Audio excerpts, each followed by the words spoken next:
when I heard Enda had also been offered the prize, and really Enda and I had known each other for a long time, but never had a chance to not only not to work together, we never worked together, but we never had a chance to be in a room together really.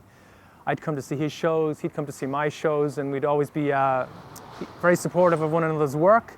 So the chance to spend time working together with Enda in a more workshop-esque environment, that was a huge draw. So there was kind of like this wonderful story that needed some sort of a conclusion or a resolution. It's really great to come here and work together with Enda. We've ended up doing this play, which is sort of quite bizarre. I mean, we didn't know what the hell we were going to do. And so for the first few days, it was just trying to sort of gauge what they were interested in. And you know, and also it was our reaction to living in Highland Park and all those things. So we've ended up working on a piece called Highland Park. It's been good, it's been challenging as well. We're quite different, but it's always educational, and you feel like you're growing and learning.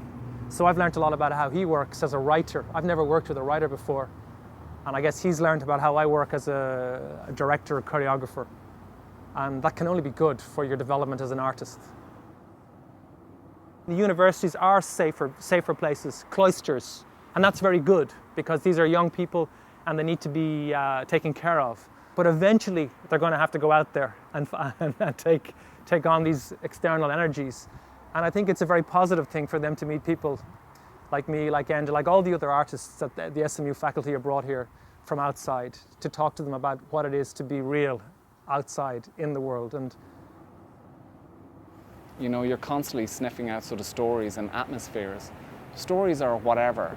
You know, that's just plot, but actually sort of atmosphere of a place, being really sort of sensitive to that and sort of trying to gauge what that is. And I think, you know, just hanging around Highland Park, I just find really, really interesting and sort of as a place.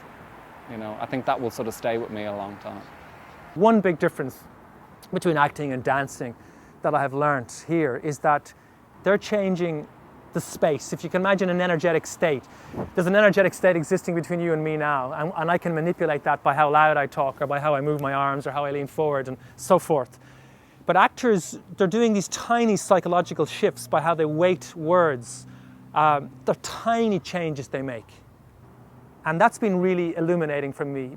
It's something to do with scale. As a dancer, even if we're doing small movements, you know, as you say, they're still much bigger than if I just change the way I say a word. And watching that kind of detailed work has been fascinating. Whenever you're doing sort of anything, you know, you bring yourself to a point of like, feels comfortable, and then you sort of push yourself a little bit sort of further.